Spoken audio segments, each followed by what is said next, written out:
10 जनवरी 2024 का दिन है। आज सबसे बड़ी बात है, विश्व हिंदी दिवस है। तो सबसे पहले तो आप सबको बहुत शुभकामनाएं इस दिन की। आगे बढ़ते हैं इतिहास के साथ। भारत की बात करें 2008 टाटा मोटर्स, क्या बात।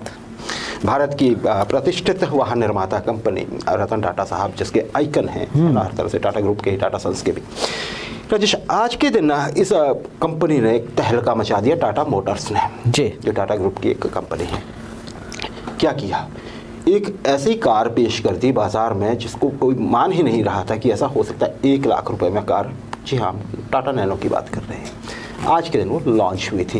ये वही कार थी जिसे लेकर पूरी दुनिया में कवरेज मिली थी टाटा ग्रुप को कि ऐसा संभव कर दिखाया। किसके लिए बनाई थी? एक आम आदमी के लिए। रतन टाटा साहब का सपना था कि 1 लाख रुपए में मैं कार दे दूंगा व्यक्ति। सही है। और इस सपने, हालांकि कंपनी, देखिए इसमें कंपनी ने बड़ा ये माना गया बाद में जब साइरस मिस्त्री साहब आए रतन टाटा की बात है, जब उन्हें बनाया गया, हालांकि वो अनुभव बड़ा अच्छा नहीं रहा ग्रुप के लिए, और अब तो स्वर्गवासी हैं साइरस मिस्त्री साहब। तो ये कहा गया कि जी टाटा जो नैनो है, इसकी जो प्रोडक्शन है वो कंपनी पर भारी पड़ रही है। सबसे पहले देखिए सिंगूर में बनना था, ये वेस्ट बंगाल में इसका प्लांट लगना था। वहाँ पे आंदोलन हुए, किसान आंदोलन।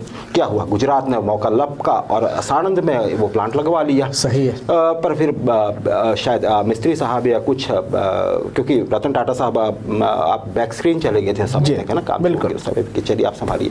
तो फिर ये नैनो प्लांट जो था ये धीरे धीरे करके फिर ये गाड़ी बंद हो गई। राजेश, 624 सीसी की ये कार हुआ करती थी, है ना जी। पहले 4 मैनुअल ड्राइव में थी, मतलब 4 गियर होते थे, फिर 5 में भी आई, फिर पहले 4 डोर थी, फिर 5 डोर भी आई। एलेक्स मॉडल जो उसका जो बड़ा मॉडल आया था, हालांकि उसकी कीमत चढ़ गई थी। पर फिर मई 2018 में ये प्लांट बंद करना पड़ा टाटा को। ये टाटा ने बंद कर दिया, हम ऐसे कह सकते हैं, साइरस मिस्त्री साहब के समय पे। और राजेश, अब जो साणंद का प्लांट है वहाँ पर टाटा की 2 गाड़ियाँ बनती हैं। एक तो टिगोर बनती है और दूसरी टिएगो बनती है नैनो की जगह। ये 1946 राजेश। उससे पहले मैं 1776 की बात करूंगा। बात अमेरिका की है। एक शब्द बड़ा प्रचलित है, कॉमन सेंस। हम बोलते हैं ना कॉमन सेंस नहीं है। सही है। कॉमन सेंस नाम से एक रिसाला, एक पम्फलेट छप के आया कुछ पेजेस का जी, और वो मार्केट में और लोग उस पर टूट पड़े। ज़्यादातर वो लोग, अमेरिका पूरा ही टूटा उस समय पे। देखिए 1776 की बात है, मतलब अमेरिका का स्वतंत्रता संग्राम शुरू नहीं हुआ था। ये जो कॉमन सेंस थी, इसने उन राष्ट्रवादी अमेरिकियों को जगा दिया जो चाहते थे कि उनका देश आज़ाद होना चाहिए। गुलाम किसने बना रखा था? ब्रिटेन ने। बिल्कुल, भारत को भी बनाया था। सही है। लेकिन अंग्रेज बहुत, अमेरिका के लोग बहुत जल्दी जाग गए थे, हमसे काफ़ी पहले। हमारी तो शुरुआत हुई थी ना उस समय पे। इसी समय के आसपास तो हम गुलाम बनने लगे थे। वो आप समझ लीजिए कि कोलकाता प्रेसिडेंसी और सारा कुछ हुआ था मामला। राजेश, इसे किसने लिखा था इस पत्र को? ये आप देख रहे हैं अपनी स्क्रीन पे। इसका ये जो आप राइट साइड में देख रहे हैं ये पैम्फलेट है जिसका शीर्षक था कॉमन सेंस। और ये जो लिखने वाले हैं साथ में, ये है टॉमस पाइने साहबा जी। इन्होंने जी लोगों को इग्नाइट किया और फिर लोग खड़े हो गए ब्रिटेन के खिलाफ कि ये तो नहीं चलेगा। इसमें इन्होंने बताया था कि आपको आज़ादी क्या दे सकती है, और आप जो आपके पास गुलामी का चोला जो भी है, हाँ, उसको उतार फेंकिए आप। तो जी है, और इसको बहुत बड़ा एक इग्निशन माना जाता है जो स्वतंत्रता संग्राम शुरू हुआ था। हालांकि छुटपुट वो चीज़ें होना शुरू हो गई थी, लेकिन इसने बहुत ज़्यादा बढ़ा दी थी। इसीलिए इन्हें जो है voice of the American revolution कहा जाता है। इस पैम्फलेट को लिखने वाले थे, आपके रिकॉर्ड के लिए मैं बता दूं, टॉमस पाइने।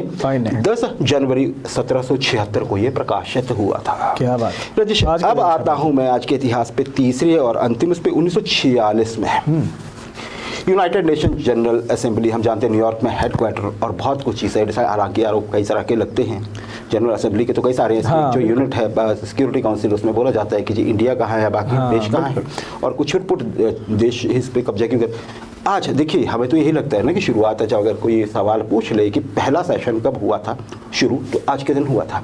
1946 में हुआ था। इसमें देखिए शामिल हुए थे 51 देश राजेश, लेकिन न्यूयॉर्क में नहीं हुआ था, ये लंदन में हुआ था, और लंदन के मेथोडिस्ट सेंट्रल हॉल में हुआ था ये। वहाँ पे 51 देशों के आप प्रतिनिधि देख रहे हैं राजेश। अब बड़ी बात है कि इसमें सबसे पहले इसके अध्यक्ष चुने गए थे। मीटिंग ये जब शुरुआत कन्वीन हुई थी, ये मीटिंग, सबसे पहले वोटिंग हुई। 51 जो राष्ट्र थे उन्होंने वोट किया।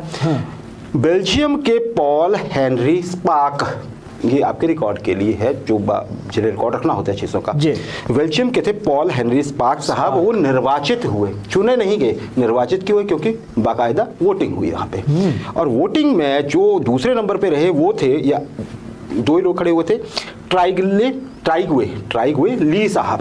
ट्राइगवे ली। तो देखिए पॉल हेनरी स्पार्क तो हो गए संयुक्त राष्ट्र के महासभा के पहले अध्यक्ष। पहली बार ये जो हुई सभा ये हुई लंदन में, 51 राष्ट्र इसमें शामिल हुए, अध्यक्ष बने जैसे मैंने बताया पॉल हेनरी स्पार्क, और हराया किसको? ट्राइगवे ली को।